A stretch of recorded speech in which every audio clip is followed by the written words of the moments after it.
بسم اللہ الرحمن الرحیم واعتصموا بحبل اللہ جمیعا ولا تفرقوا واذکروا نعمت اللہ علیکم اذ کنتم اعداء فألف بین قلوبکم فأصبحتم بنعمتہ اخوانا وَكُنْتُمْ عَلَى شَفَا حُفْرَةٍ مِّنَ النَّارِ فَأَنْقَذَكُم مِّنْهَا كَذَلِكَ يُبَيِّنُ اللَّهُ لَكُمْ آيَاتِهِ لَعَلَّكُمْ تَهْتَدُونَ صدق اللَّهُ مَوْلَانَا الْعَظِيمُ إِنَّ اللَّهَ وَمَلَائِكَتَهُ يُصَلُّونَ عَلَى النَّبِيِّ يَا أَيُّهَا الَّذِينَ آمَنُوا صلوا علیہ وسلموا تسلیما الصلاة والسلام علیک یا رسول اللہ وعلی آلک واصحابک یا حبیب اللہ الصلاة والسلام علیک یا رسول اللہ وعلی آلک واصحابک یا حبیب اللہ۔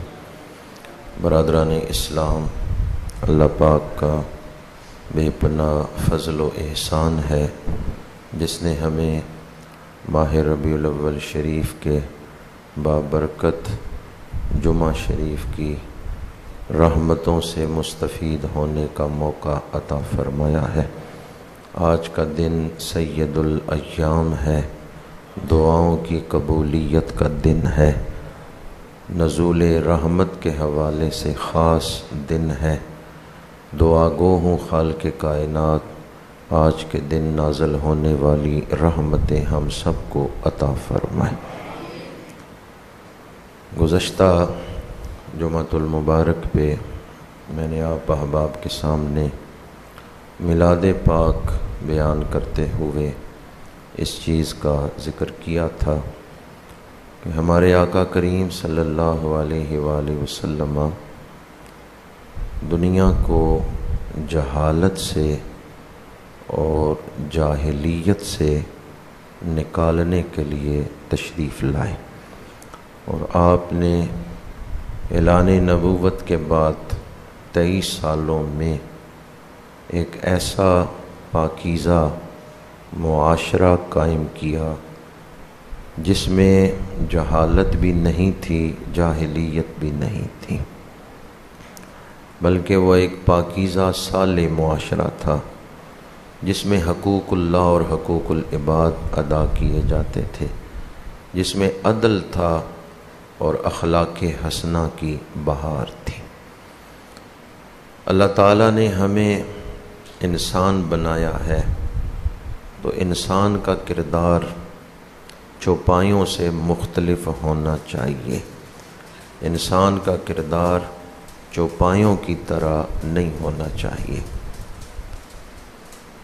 میلاد شریف کی برکات آپ کے سامنے بیان کر رہا ہوں کہ حضور کی آمد سے دنیا کو جو برکتیں نصیب ہوئی ہیں۔ ایک نقطہ میں نے پہلے عرض کیا تھا کہ آپ نے جہالت سے دنیا کو نجات دلائی، اور دوسرا نقطہ آج عرض کر رہا ہوں۔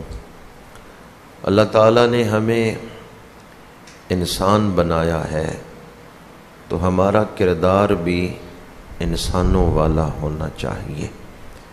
چوپائے یا حشرات یا پرندے، انہیں وہ صلاحیتیں نہیں دی گئیں جو صلاحیتیں انسان کو دی گئی ہیں۔ یہ بات سمجھ بھی سکتا ہے اور سمجھا بھی سکتا ہے، اسے عقل بھی دی گئی ہے اور بولنے کی طاقت بھی دی گئی ہے۔ تو اللہ کریم نے انسان کو جو صلاحیتیں عطا کی ہیں ان کا تقاضا یہ ہے کہ انسان کا کردار چوپایوں کی طرح نہیں ہونا چاہیے۔ چوپائے جو ہیں وہ اپنی جبلت کے مطابق ہی کام کرتے ہیں۔ جہاں پانی دیکھا پیاس لگی ہے تو وہ منہ ڈال دیں گے، انہیں اس سے غرض نہیں ہے کہ پانی پاک ہے یا پلید ہے، لیکن انسان کو اللہ نے عقل دی ہے، شعور دیا ہے، وہ پہلے یہ دیکھے گا کہ پانی پینے والا ہے یا نہیں ہے۔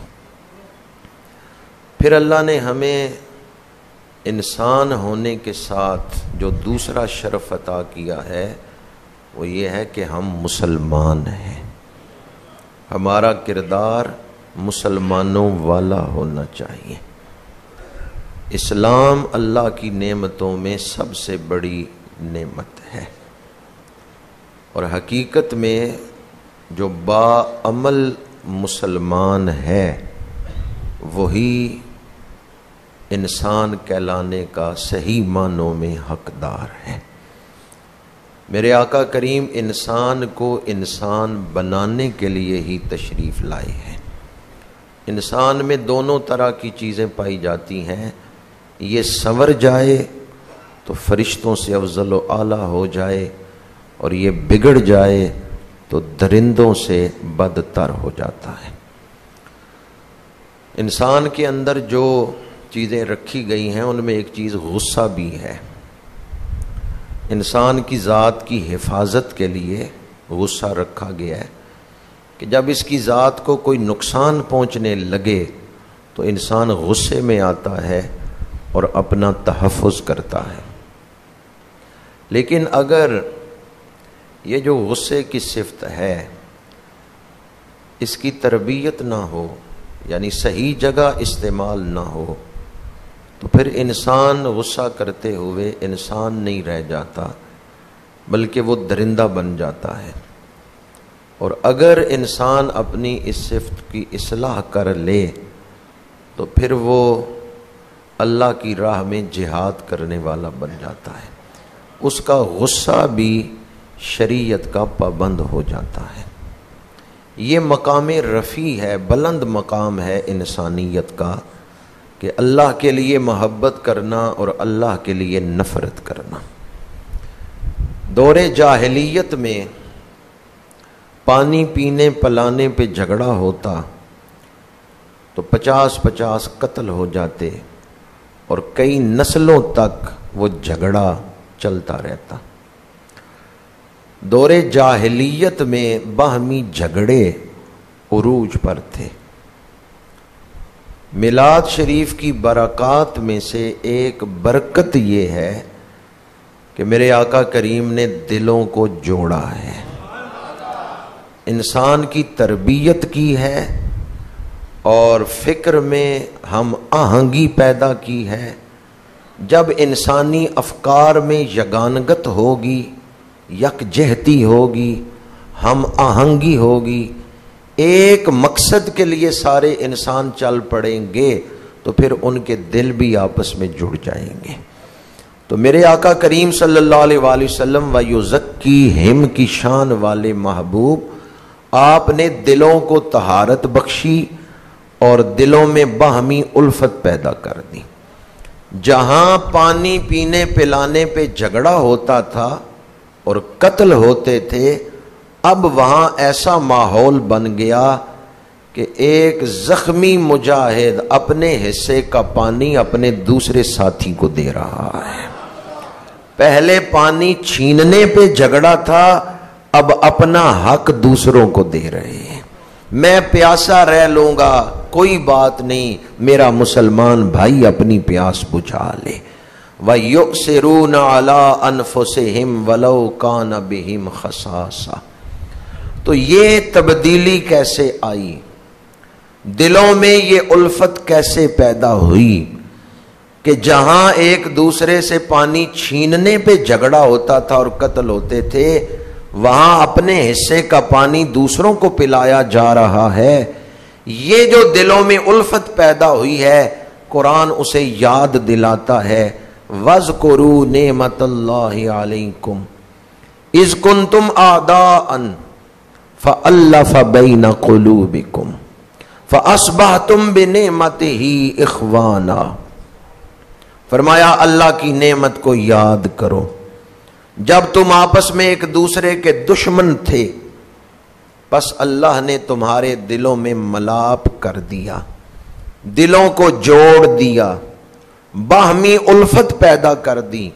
فَأَصْبَحْتُمْ بِنِعْمَتِهِ إِخْوَانًا، تو اللہ کی اس نعمت کی برکت سے تم آپس میں بھائی بھائی بن گئے. ابتداً فرمایا اللہ کی نعمت کو یاد کرو.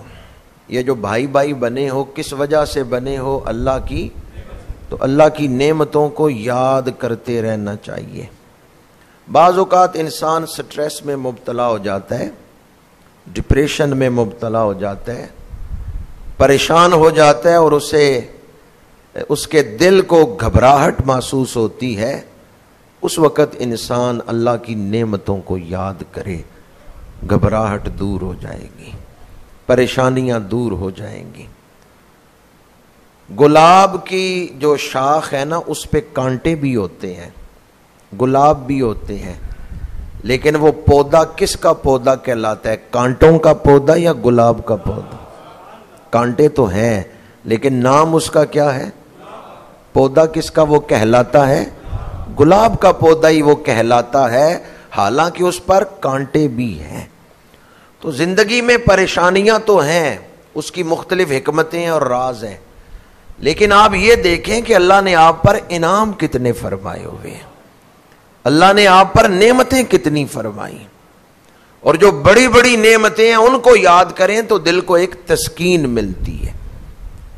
ہم کہ اللہ نے اپنے محبوب کا امتی بنایا ہے، اپنے محبوب کا غلام بنایا ہے.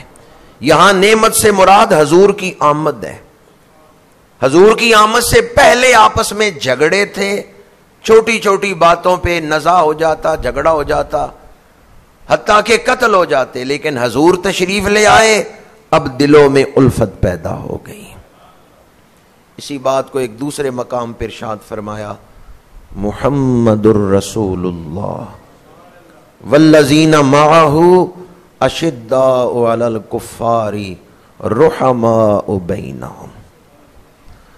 حضرت سیدنا محمد صلی اللہ علیہ وآلہ وسلم اللہ کے رسول ہیں، اور جو آپ کے ساتھ ہو گئے، آپ کے بن گئے، وہ مقابلے کے وقت کافروں کے سامنے سخت ہیں، بزدل نہیں، میدان سے بھاگنے والے نہیں.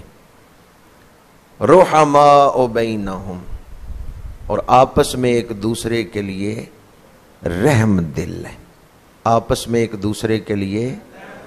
بڑی قابل غور آیت ہے. حضور کے ساتھی بھی ہوں اور آپس میں ایک دوسرے کے لیے رحم دل بھی نہ ہو، حضور کی صحبت کا فیض بھی اٹھا رہے ہوں، حضور کی معیت میں بھی ہوں، نگاہ مصطفیٰ سے تربیت بھی پا رہے ہوں، تو یہ کیسے ہو سکتا ہے کہ آپس میں رحم دل نہ ہو؟ صحبت نبوی نے ان کے دلوں کو نرم کر دیا ہے. خود حضور کا قلب اقدس سب دلوں میں سب سے زیادہ نرم ہے. قرآن پاک نے فرمایا فَبِمَا رَحْمَةٍ مِّنَ اللَّهِ لِنْتَ لَهُمْ وَلَوْ كُنْتَ فَظًّا غَلِيظَ الْقَلْبِ لَانفَضُّوا مِنْ حَوْلِكَ. محبوب آپ کے گرد یہ جو عاشقوں کا ہجوم ہے، یہ اس لیے ہے کہ آپ کا دل بڑا نرم ہے، آپ نرم ہیں، آپ کے اخلاق انہیں کھینچ لیتے ہیں.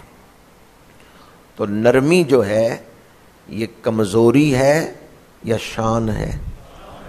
یہ شان ہے، یہ صفت ہے، یہ انسان کی طاقت ہے. نرمی اختیار کرنا یہ انسان کی طاقت ہے کہ وہ تحمل سے کام لے، وہ تدبر سے کام لے، وہ بصیرت سے کام لے. پہلے بھی میں عرض کر چکا ہوں کہ انسان سمجھنے سمجھانے کی صلاحیت رکھتا ہے، یعنی اللہ نے اس کو عقل بھی دی ہے اور زبان بھی دی ہے. تو جب یہ افہام و تفہیم سے معاملات حل کر سکتا ہے تو پھر چھوٹی چھوٹی باتوں پہ جھگڑا کیوں ہے؟ افہام و تفہیم، سمجھنے سمجھانے کی جو صلاحیت اللہ نے آپ کو دی ہے، اس سے بات کو سمجھیں، دوسرے کو سمجھائیں اور معاملات کو حل کریں. نہ یہ کہ چھوٹی چھوٹی باتوں پہ انسان اس انداز کو اختیار کر لے کہ جس سے گھر برباد ہوں، قوم برباد ہو اور تلواریں نکل آئیں. تو میرے آقا کریم کی آمد کی برکات میں سے ایک برکت جو ہے وہ باہمی اتفاق ہے۔ امریکہ کے اسکالر مائیکل ایچ ہارٹ نے دا 100 کے اندر دنیا کے 100 مؤثر آدمیوں کا ذکر کیا تو سب سے پہلے ہمارے آقا کریم کا ذکر کیا۔ اس پر اعتراض ہوا یہودیوں، عیسائیوں یا کنفیوشس کا کلمہ پڑھنے والے، گوتم بدھا کا کلمہ پڑھنے والے، انہوں نے اعتراض کیا کہ تو نے پیغمبر اسلام کو پہلے نمبر پہ کیوں ذکر کیا ہے؟ اس نے جواب دیا منتھلی نیو یارک کے اندر، اور اپنے مضمون کی ہیڈنگ بنائی the last but the first, وہ نبی جو آیا سب سے آخر میں ہے پر ان کا نمبر پہلا ہے۔ پھر اس نے دلائل دیے، ایک دلیل میرے موضوع سے متعلق ہے، درود شریف پیش کریں جی، الصلاۃ والسلام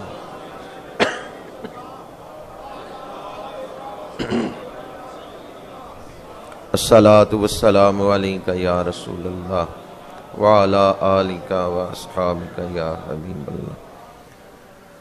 اس نے کہا حضور کی آمد سے پہلے مکے میں لوگ جھگڑتے تھے، عرب میں چھوٹی چھوٹی باتوں پہ جھگڑا ہوتا تھا، ایک گھاٹ سے، ایک مشرب سے، ایک چشمے سے اگر ایک برادری کا آدمی پانی پی لیتا تو دوسری برادری کا آدمی کہتا کہ میں یہاں سے پانی نہیں پیوں گا، فلاں برادری کے آدمی نے پی لیا ہے۔ مائیکل ایچ ہارٹ کہتا ہے پیغمبر اسلام نے پوری دنیا کی قوموں کو آب زمزم کے چشمے پہ جمع فرما دیا، امیر بھی غریب بھی، سب وہاں کے، گورے بھی کالے بھی، سب ایک ہی چشمے سے پی رہے تھے، اور کوئی نہیں کہہ رہا تھا یہاں سے کالے نے پیا ہے میں گورا ہوں میں نہیں پیوں گا، یہاں سے غریب نے پیا ہے میں امیر ہوں میں نہیں پیوں گا۔ اس نے کہا میں اس پیغمبر کو سلام عقیدت پیش کرتا ہوں جنہوں نے دنیا کے سارے قبیلوں کو ایک چشمے پہ جمع کر کے دکھا دیا۔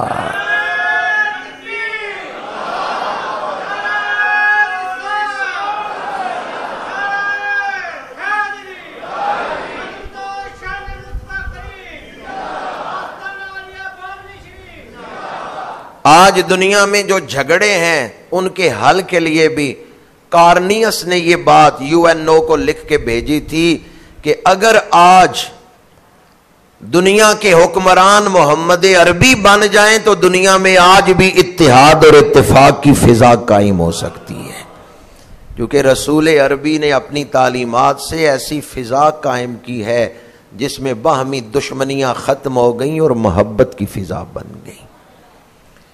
یہ آیت مبارکہ جو میں نے آپ کے سامنے تلاوت کی، اس کے آغاز میں جو حکم ہے وہ ہے مل کے اللہ کی رسی کو پکڑنا، وَاعْتَصِمُوا بِحَبْلِ اللَّهِ جَمِيعًا وَلَا تَفَرَّقُوا۔ مفسرین نے شان نزول کے حوالے سے لکھا ہے مدینہ منورہ میں 2 قبیلے تھے، ایک اوس ایک خزرج، یہ انصار کے قبیلے تھے، اور دور جاہلیت میں ان کی آپس میں لڑائیاں ہوتی رہتی تھی، بلکہ ایک لڑائی تو 120 سال جاری رہی تھی، مخالفت 120 سال تک چلتی رہی۔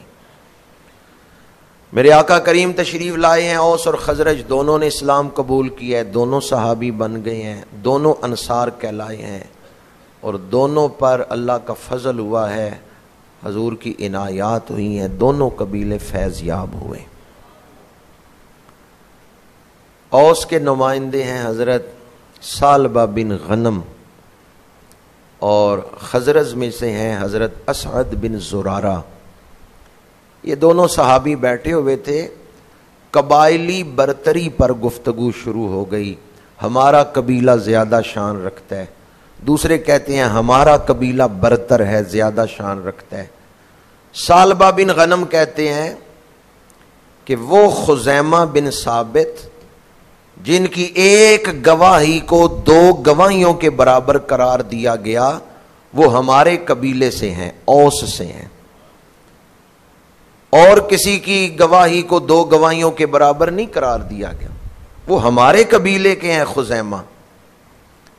وہ حنظلہ جن کو شہادت کے بعد فرشتوں نے غسل دیا، غسیل الملائکہ. حضرت حنظلہ جو گھر سے نکلے تو غسل فرض ہو چکا تھا، جنگ میں شہید ہو گئے، شہادت کے بعد فرشتوں نے غسل دیا. وہ حنظلہ ہمارے قبیلے سے ہیں، اوس سے ہیں. اور وہ حضرت سعد بن معاذ جن کی شہادت پہ حضور نے فرمایا ھذا الذی تحرک لہ العرش وفتحت لہ ابواب السماء وشہد لہ 70,000 من الملائکہ، کہ سعد بن معاذ کی روح بدن سے نکل رہی تھی، 70,000 فرشتے سلام کے لیے حاضر ہوئے ہیں. 7 آسمانوں کے دروازے کھول دیے گئے ہیں اور عرش خوشی سے جھوم رہا ہے. ایک پاکیزہ روح عرش کی طرف جا رہی ہے، عرش خوش ہو رہا ہے. وہ سعد بن معاذ ہمارے قبیلے سے ہے. انہوں نے اپنے قبیلے کے جو بڑے شان والے صحابہ تھے ان کا ذکر کیا. خزیمہ اوس سے ہیں، حنظلہ اوس سے ہیں، سعد بن معاذ ہمارے قبیلہ اوس سے ہیں. اب حضرت اسد بن زرارہ بولے، انہوں نے کہا ابی بن کعب ہمارے قبیلے سے ہیں. جانتے ہو ابی بن کعب کون ہے؟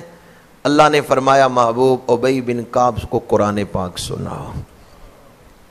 ابی عرض کرتے ہیں یا رسول اللہ کیا اللہ نے میرا نام لے کے فرمایا ہے؟ میرے آقا کریم نے فرمایا ہاں اللہ نے تیرا نام لے کے فرمایا ہے. ابی رونے لگے، میرا نام میرے رب نے لیا ہے. حضرت اسد بن زرارہ کہتے ہیں یہ ابی بن کعب ہمارے قبیلے سے ہیں. معاذ بن جبل جنہیں حضور نے یمن کا قاضی بنا کے بھیجا، اور جب مدینہ منورہ سے الوداع کرنے لگے تو حضور خود باہر تشریف لے گئے الوداع کرنے کے لیے. اور انہوں نے فرمایا معاذ آئندہ جب تو آئے گا ممکن ہے میرے روزے کو دیکھے، میرے ممبر کو دیکھے اور میری ملاقات نہ ہو. تو حضرت معاذ بن جبل زارو قطار رونے لگے. میرے آقا کریم نے فرمایا معاذ یمن چلے جاؤ، متقی جہاں بھی رہتا ہے میرے پاس ہی رہتا ہے، پرہیزگار جہاں بھی رہتا ہے میرے قریب ہی رہتا ہے. یہ معاذ بن جبل ہمارے قبیلہ خزرج سے تھے. سعد بن عبادہ جن جیسا خطیب کوئی نہیں انصار میں، یہ سعد بن عبادہ ہمارے قبیلے سے ہیں. انہوں نے بھی 3-4 اپنے قبیلے کے جو بڑی شان والے صحابہ تھے. زید بن ثابت جمع قرآن میں ان کا بڑا مقام ہے، یہ ہمارے قبیلے سے ہیں. اب دونوں صحابی اپنے اپنے قبیلے کے بزرگوں کا ذکر کر رہے ہیں، پھر فخریہ اشعار پڑھنے لگے. قریب تھا کہ کوئی ناخوشگوار صورتحال بنتی اور تلواریں نکلتی.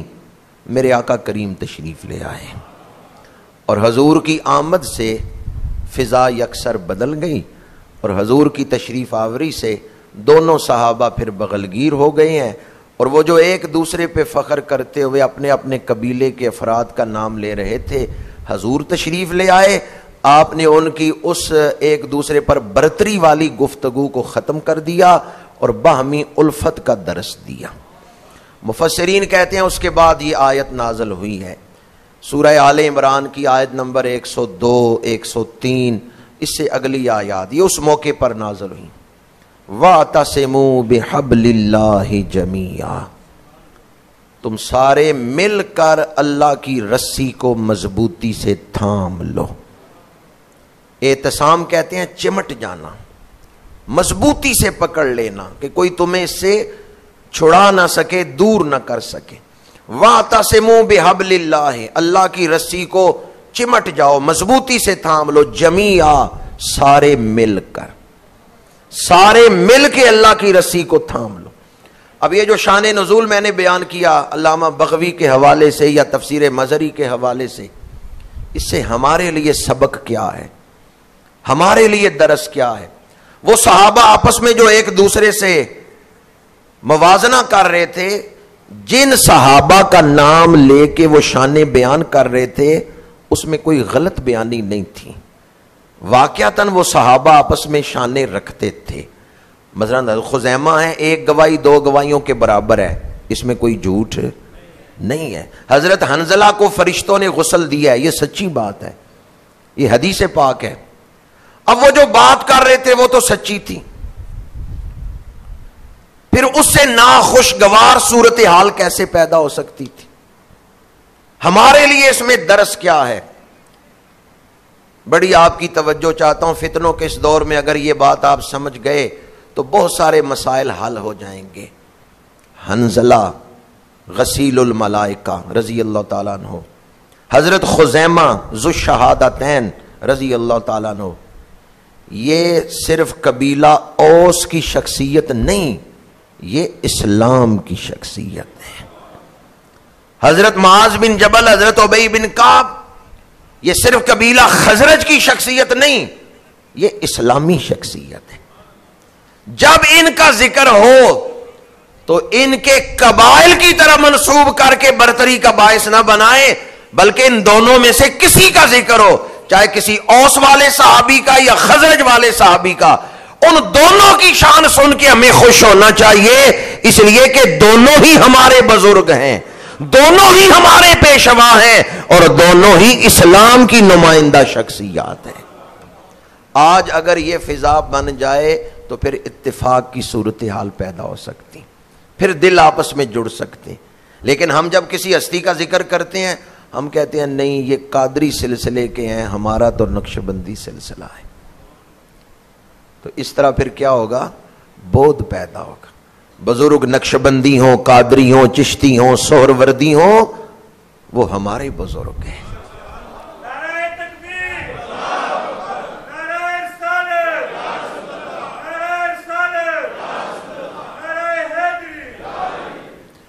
ایک لفظ بولا جاتا ہے پیر بھائی، فلاں میرا پیر بھائی ہے، اور فلاں میرا پیر بھائی نہیں ہے. وہ جیسے آپ کہہ رہے ہیں میرا پیر بھائی نہیں ہے، وہ آپ کا دینی بھائی تو ہے ہی. تو پہلے کیا بنے تھے، دینی بھائی یا پیر بھائی؟ تو دینی بھائی کا بھی ادب کرنا چاہیے، خیال رکھنا چاہیے. انما المؤمنون اخوۃ. آج ہم جس طرف جا رہے ہیں وہ جہالت ہے، وہ رسول اللہ کا دین نہیں ہے. رسول اللہ نے تو دلوں کو جوڑا ہے، اور ہم انفرادی شناخت کو اتنا آگے لے آئے کہ ہم نے حضور کے دین کا پیغام جو تھا، یگانگت، الفت، باہمی محبت، یہ باہمی محبت، اتفاق جو قوت ہے اسلام کی، اسے ہم نے منتشر کر دیا، اور جو چیز قوت نہیں اس پر ہم نے فوکس کر دیا. یہ جو انفرادی چیزیں ہیں نا، یہ شناخت کا ذریعہ ہیں، لیکن ہماری قوت کس میں ہے؟ اتفاق میں. ہماری قوت کس میں ہے؟ اتحاد میں، باہمی الفت میں ہے. حضرت خزیمہ ہو یا حضرت معاذ بن جبل ہو، وہ دونوں ہمارے بزرگ ہیں. ان دونوں کا ادب ہمارے اوپر واجب ہے. ہر صحابی نبی، کسی بھی صحابی کی شان بیان ہو، اہل بیت میں سے کسی کی شان بیان ہو، انہیں اسلامی شخصیت سمجھ کے سنیں اور خوش ہوں. یہ جو تفریق ہم نے کی نا، اس تفریق میں آج ہم، آپ لوگ تو نہیں، بعض لوگ یہاں تک پہنچ گئے ہیں کہ وہ اس تفریق میں اتنے الجھ گئے ہیں کہ معاذ اللہ جو خارجی ہیں انہیں اہل بیت کا ذکر سن کے خوشی نہیں ہوتی، جو رافضی ہیں انہیں صحابہ کا ذکر سن کے خوشی نہیں ہوتی، حالانکہ صحابہ ہوں یا اہل بیت ہوں دونوں اسلام کی ہی شخصیات ہیں. ان دونوں کا ذکر اسلامی شخصیات کا ذکر ہے. یہ رسول اللہ کے فیض کے مظہر ہیں، یہ اللہ کی عنایات کے مظہر ہیں، یہ اسلام کی سچائی کے دلائل ہیں. اس لیے ان میں سے کسی کا بھی ذکر ہو تو انہیں اسلامی شخصیت سمجھتے ہوئے خوش دلی سے سننا چاہیے. پھر آگے کیا ہوتا ہے، جب ہم کسی ایک ہستی کی شان سنتے ہیں تو ہم کہتے ہیں یہ شان جو ہے نا اس میں ہے، کسی اور میں نہیں ہے، لہٰذا یہ سب سے افضل ہے. تو ہم فیصلہ بھی خود کر لیتے ہیں. کیا ہماری حیثیت ہے کہ ہم خود فیصلہ کریں؟ شانیں سب کی سنیں، اہل بیت ہوں، صحابہ ہوں، اولیاء ہوں، شانیں سب کی سنیں، اور شانیں سن کے اسلامی شخصیت ہونے کے اعتبار سے رسول اللہ کے فیض کا مظہر ہونے کے اعتبار سے خوش ہوں کہ یہ ہمارے آقا کریم کی نسبت کا فیض ہے، خوش ہوں، لیکن فیصلے نہ کریں کہ کون کس مقام پہ ہے۔ فیصلہ اللہ نے کرنا ہے، فیصلہ اللہ کے رسول نے کرنا ہے، اور فیصلے جو بزرگ کر گئے ہیں ان فیصلوں پہ ہم نے سر تسلیم خم کرنا ہے۔ اس آیت کی تفسیر میں جو میں نے آج پڑھی ہے، ایک لفظ ہے وَلَا تَفَرَّقُوا، فرقہ بازی نہ کرو۔ کوئی ایسی بات کرنا جس سے اسلام کی جمعیت کو نقصان پہنچے وہ حرام ہے۔ قرآن، حدیث اور اجماع سے اہل سنت و جماعت یہ عقیدہ ثابت ہے۔ اب جو اس سے مخالفت کر رہا ہے وہ تفرقہ بازی کر رہا ہے۔ وَاعْتَصِمُوا بِحَبْلِ اللَّهِ جَمِيعًا، لفظ جمیعہ کو بیان کرتے ہوئے صاحب تفسیر مظہری نے لکھا ہے قرآن پاک کی وہ تفسیر معتبر ہوگی جو اجماع امت سے ثابت ہو۔ اگر کوئی اپنی رائے دے جو اجماع امت کے خلاف ہے وہ تفسیر قابل قبول نہیں ہوگی۔ آج کل کے دور کا المیہ یہ ہے کہ ذاتی رائے کو یا کسی کی تفسیر بالرائے کو ہم سمجھتے ہیں یہ قرآن بیان کر رہے ہیں، حالانکہ قرآن کی وہ تفسیر معتبر ہوگی جو اجماع امت کے مطابق ہو۔ جو تفسیر اجماع امت کے خلاف ہوگی اگر کوئی اس کو اپنا لے گا وہ صراط مستقیم سے ہٹ جائے گا، وہ روشن شاہراہ کو چھوڑ کے پگڈنڈیوں میں الجھ گیا۔ تو تین چیزیں ہیں جنہیں بنیادی طور پہ یاد رکھنا ضروری ہے، قرآن، حدیث، اجماع۔ اس کے بعد چوتھے نمبر پہ قیاس ہے، لیکن یہ جو پہلی تین چیزیں ہیں یہ روشن دلائل ہیں، قرآن، حدیث اور اجماع۔ ان تینوں سے اہل سنت و جماعت یہ عقیدہ ثابت ہوتا ہے۔ ہم کون ہیں؟ اہل سنت۔ یہ جماعت کا مطلب کیا ہے؟ صحابہ کی جماعت۔ جماعت کا مطلب یہ ہے کہ ہم افرادی انفرادی رائے نہیں رکھتے۔ قرآن اور حدیث کی روشنی میں رسول اللہ نے جو جماعت تیار کی، جو جماعت رسول اللہ نے تیار کی، ہم اس جماعت سے جڑے ہوئے ہیں۔ اب اگر کوئی اس جماعت کے فیصلے کو چھوڑ کر انفرادی رائے اپنائے گا تو وہ تفرقہ بازی کر رہا ہے۔ اہل سنت و جماعت، جماعت کے ساتھ رہنا، جماعت کے ساتھ جڑے رہنا، یہ حدیث پاک ہے ید اللہ علی الجماع، جماعت کے ساتھ اللہ کی مدد ہے، اللہ کی رحمت جماعت کو یعنی مل کے جب لوگ دین کی سربلندی کے لیے کوشش کرتے ہیں مل کے، تو اللہ کی مدد ان کے شامل حال ہوتی ہے، اور جب دل متفرق ہو اللہ کی مدد سے انسان محروم ہو جاتا ہے۔ میں اس کی زیادہ تشریح نہیں کر رہا کہ عام لوگوں کے لیے گفتگو مشکل ہوگی، صرف الفاظ ہی استعمال کر رہا ہوں، قرآن، حدیث اور اجماع۔ ویسے ماخذ چار ہیں، قرآن، حدیث، اجماع اور قیاس۔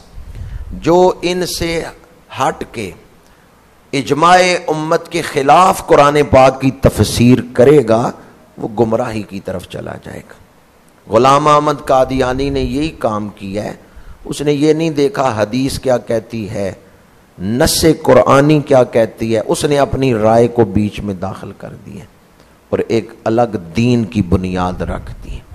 یہ جتنے فرقے بنے ہیں اس وجہ سے بنے ہیں کہ انہوں نے اجماع امت کو پیش نظر نہیں رکھا۔ جو فیصلہ رسول اللہ فرما دیں اس کے بعد اس مسئلے پر گفتگو کر کے فیصلہ کرنے کی کوئی حاجت رہ جاتی؟ جو فیصلہ رسول اللہ کی مبارک جماعت کر دے، حضور کے وصال کے بعد صحابہ مل کے اجماع کر لیں، تو اب اس اجماع کو بعد والے علماء نہیں توڑ سکتے۔ یہ اصول دین کی بات ہے، اسے یاد رکھیں۔ پہلا اجماع صحابہ کرام کا ہوا ہے خلافت صدیق اکبر پہ. اب بعد میں آنے والی امت صحابہ کے اجماع کو نہیں توڑ سکتی. جس کو قرآن پاک کا یہ اصول نہیں پتا کہ قرآن پاک نے کیا اصول دین عطا کیے ہیں، احادیث نے اور اصول دین نے کس طرح اس امت کو سنوارا ہے، جسے اس کا علم نہیں وہ ذاتی رائے کو ہی دین سمجھ لیتا ہے. لیکن اگر ہم اجماع امت کا خیال رکھیں گے پھر فرقہ واریت سے بچ سکتے ہیں. فرقہ واریت سے بچنے کے لیے اور دلوں میں اتفاق پیدا کرنے کے لیے دو باتیں میں نے آپ کے سامنے بیان کی ہیں. ایک تو یہ کہ کسی بھی بلند مرتبہ ہستی کا ذکر ہو انہیں اسلامی شخصیت سمجھ کر شوق سے ان کا ذکر سنیں. پارٹی بازی کرنا یہ مومن کا کام نہیں ہے کہ نہیں میں تو فلاں کی پارٹی کا ہوں، میں فلاں کی پارٹی کا ہوں. یہ خارجی ہیں یا رافضی ہیں، یہ اہل سنت کا طریقہ نہیں ہے. ہم حضور کی ہر نسبت کا ادب کرنے والے ہیں. کسی بلند مرتبہ ہستی کی شان بیان ہو انہیں اسلامی شخصیت سمجھتے ہوئے، انہیں رسول اللہ کے فیض کا مظہر سمجھتے ہوئے خوش دلی سے ان کی شانیں سنیں، خوش دلی سے ان کی شانیں بیان کریں. دوسری بات جو میں نے عرض کی ہے کہ فیصلے خود نہ کریں. یہ اللہ کا دین ہے، یہ اللہ کے رسول کا عطا کردہ دین ہے. جو فیصلے اللہ اور اس کے رسول نے کیے ہیں ان فیصلوں کی پابندی کریں. تیسری بات عرض کر رہا ہوں جو عوام الناس کے لیے ہے، خاص طور پہ قابل غور. حدیث پاک ہے جو میاں بیوی میں غلط فہمی پیدا کرے وہ ہم میں سے نہیں ہے. جو ایک گھر کا امن برباد کرے حضور اسے اپنی امت کی صفوں میں نہیں کھڑا ہونے دیتے. تو جو ایک قوم کا امن برباد کرے، جو ایک قوم میں ایسے افکار و خیالات یا حرکات اپنائے جس سے قوم تقسیم ہو جائے. آج توڑنے والے زیادہ ہیں اور جوڑنے والے تھوڑے ہیں، بلکہ کامیاب ہیں. حضرت خواجہ خواجگاں بابا فرید الدین مسعود گنج شکر رحمت اللہ تعالی علیہ، آپ کے پاس ایک آدمی آیا اور کینچی تحفے میں دی تو آپ نے فرمایا مجھے کینچی نہ دو، مجھے سوئی دھاگا لا کے دو. میں کاٹنے نہیں آیا، میں جوڑنے آیا.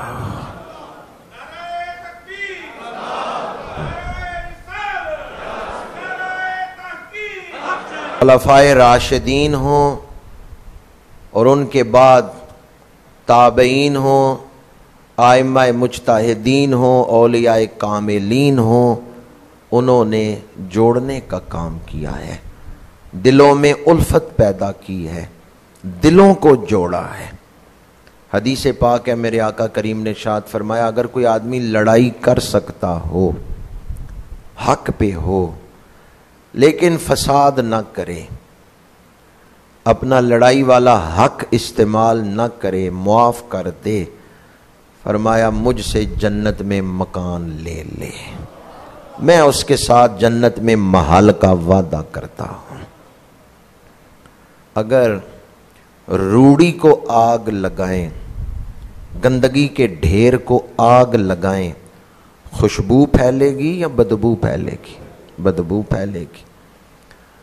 ایک لکڑی ہے عود، اگر عود کو آگ لگائیں تو خوشبو پھیلے گی. یہ حرم میں خوشبو پھیلا، عربی لوگ جو ہیں وہ ایک برتن میں عود لکڑی رکھ کے جلاتے ہیں، حرم میں ایک فضا خاص خوشبو محسوس ہوتی ہے. ایک شاعر نے کہا ہے میں روڑی نہیں ہوں کہ جب تو مجھے جلائے گا تو بدبو نکلے گی، میں تو عود لکڑی ہوں، اگر تو مجھے جلائے گا میری طرف سے خوشبو ہی تجھے آئے گی. برنگ عود ملے گی اسے میری خوشبو، اسے کہو کہ بڑے شوق سے جلائے مجھے. برنگے عود ملے گی اسے میری خوشبو. جیسے عود لکڑی کو جلائیں تو وہ خوشبو دیتی ہے. شاعر نے کہا میں مومن ہوں, میری طرف سے تجھے اچھا جواب ہی ملے گا. آج اگر گھروں میں یہ فضا ہم بنا لیں, بھائیوں میں یہ فضا بنا لیں. حضور تشریف لائے تو قرآن کیا کہتا ہے؟ فَأَصْبَحْتُمْ بِنِعْمَتِهِ إِخْوَانًا. آخری بات عرض کر رہا ہوں, حضور تشریف لائے, دشمن جو تھے وہ بھائی بھائی بن گئے. آج ہم میلاد منائیں, آمد نبوی کی خوشیاں منائیں, لیکن میلاد مناتے ہوئے ہمارے دل نہ جڑے, دل نہ قریب ہوں, تو پھر ہمیں سوچنا پڑے گا حجاب کون سا ہے, رکاوٹ کون سی ہے.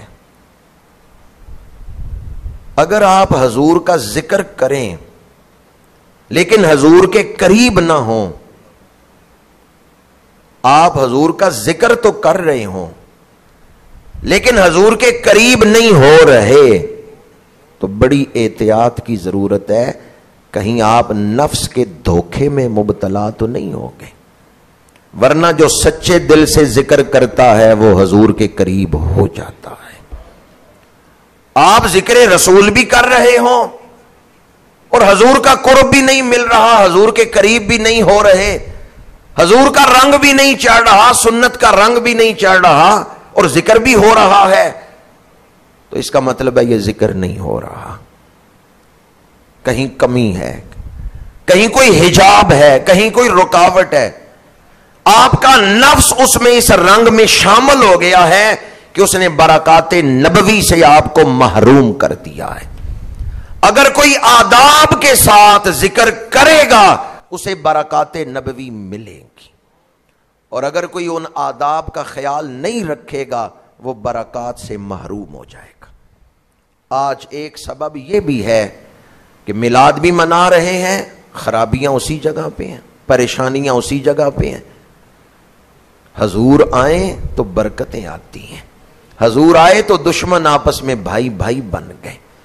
تو ہمیں سوچنا چاہیے کہ میرے اندر کون سی خامی ہے, میں برکات نبوی نہیں پا رہا, برکات نبوی سے میں محروم ہوں یا حجاب میں ہوں.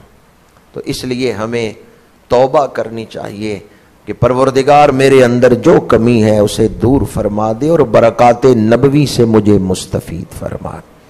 میں نے آج جس عنوان پہ آپ کے سامنے گفتگو کی, توڑنے والی بات کرنا یہ حرام ہے, ولا تفرقوا, یہ حرام ہے, اور جوڑنے والی بات کرنا یہ سنت نبوی ہے. میرے آقا کریم نے دلوں کو جوڑا ہے. اللہ تعالی ہمیں تحمل عطا فرمائے, بردباری عطا فرمائے, اخلاق حسنہ نصیب فرمائے. کچھ عرصے کے لیے ہم یہاں دنیا کے اس اسٹیشن پہ ایک دوسرے سے ملاقات کر رہے ہیں. آپ میں سے کسی نے پکا رہنے کا ارادہ تو نہیں کر لیا؟ کر بھی لیں تو وہ رہنے دے گا دنیا میں؟ لکھیا جو کچھ ازل تو وچ لکھے, اوہو تو لینا اوہو میں لینا, آیا سدا تے بکل مار ٹرنا, نہ کچھ تو کہنا نہ کچھ میں کہنا. تیری میری مک لڑائی گئی تو بھی ٹہ پینا, میں بھی ٹہ پینا, میرا تیرا ریا پھر کی جھگڑا, نہ ایتھے تو رہنا نہ میں رہنا. اللہ تعالی ہمیں باہمی الفت, انما المؤمنون اخوہ, مومن آپس میں